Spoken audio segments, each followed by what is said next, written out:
Hello guys, welcome back my story explainer. हाजिर हूँ मैं लेकर एक बहुत ही मज़ेदार सी रोमांटिक लव स्टोरी। तो स्टोरी को लास्ट तक ज़रूर से सुनिएगा। एंड अगर आप चैनल पे नए हैं तो please support me guys, like share and subscribe ज़रूर से कीजिएगा, क्योंकि हम आप लोगों के लिए ऐसी स्टोरीज लाते रहते हैं। तो चलिए बिना देर के स्टोरी स्टार्ट करते हैं। यह स्टोरी है टाइपिंग कोचिंग सेंटर की, जहाँ पे विजय का पहला दिन था।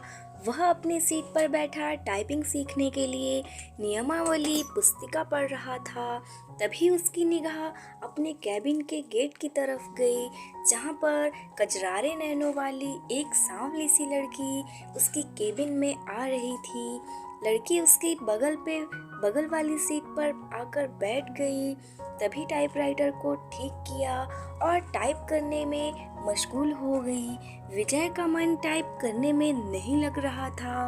वह किसी भी हालात में लड़की से बातें करना चाहता था।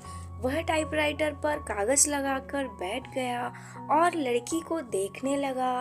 लड़की की उंगलियां टाइपराइटर के कीबोर्ड पर ऐसे पड़ रही थी जैसे हारमोनियम बज रही हो। थोड़ी देर बाद लड़की गुस्से से बोली, क्या देख रहे हो? आपको टाइप करते हुए देख रहा हूँ, ऐसा विजय ने कहा। यहाँ क्या करने आए हो? विजय कहता है, टाइप सीखने।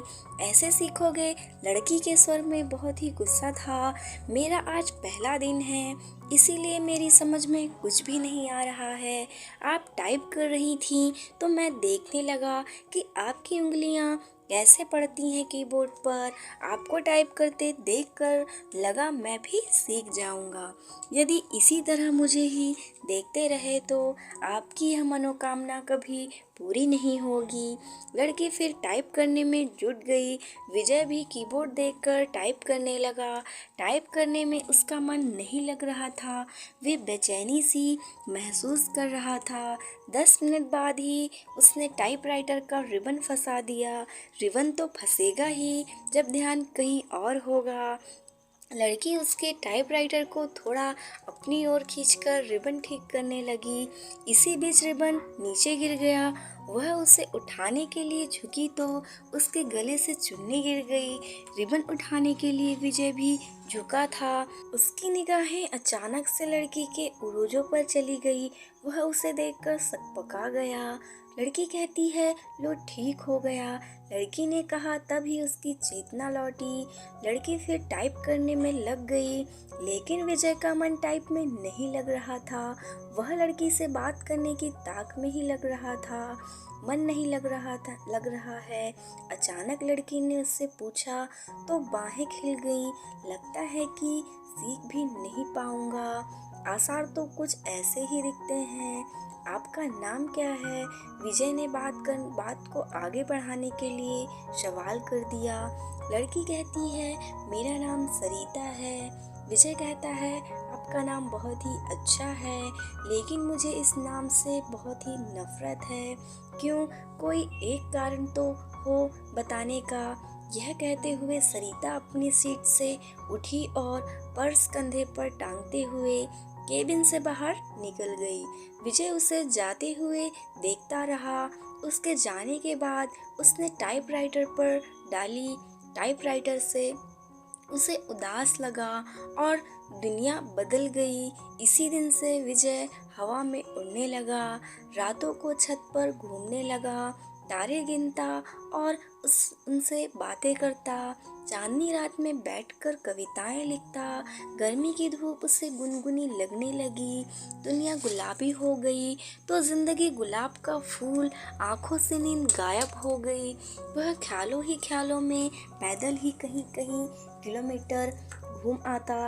अपनी इस स्थिति के बारे में उसने अपने एक दोस्त को बताया तो उसने कहा, गुरु तुम्हें प्यार हो गया है। दोस्त की बात सुनकर उसे अच्छा लगा। अगले दिन विजय ने सरिता से कहा कि आप पर मैंने एक कविता लिखी है, चाहता हूँ कि आप इसे पढ़ें। यह भी खूब रही है। जानना पहचान तू मेरा मेहमान। कितना जानते हैं आप मुझे?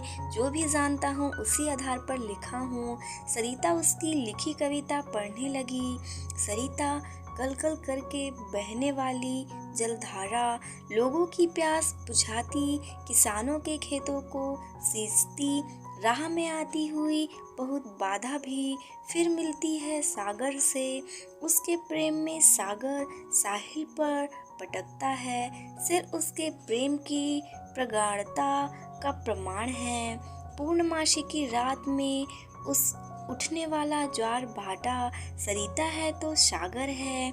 सरिता के बिना रेगिस्तान हो जाएगा सागर। सागर के प्रेम में सरिता लांघती है पहाड़ पठार और मानव निर्मित बाधाओं को। कविता के नीचे उसने विजय की जगह सागर लिखा था। सरिता ने उसे देखा और कागज विजय की तरफ बढ़ा दिया। विजय ने कहा कि मैं चाहता हूँ कि आप इसे टाइप कर दें, इसे छपने के लिए भेजना है। सरिता कुछ नहीं बोली, कागज को सामने रखकर टाइप करने लगी। विजय उसे देखता रहा। इस बात का आभास सरिता को भी था कि विजय उसे देख रहा है, लेकिन उसने कोई विरोध नहीं किया। करने के बजाय पूछा कि आप एक कवि हैं क्या? बनने की कोशिश कर रहा हूँ, ऐसा विजय ने कहा। कभी भगोड़े होते हैं, सरिता ने उसकी ओर देखते हुए कहा। उसकी इस टिप्पणी से विजय सकपका गया।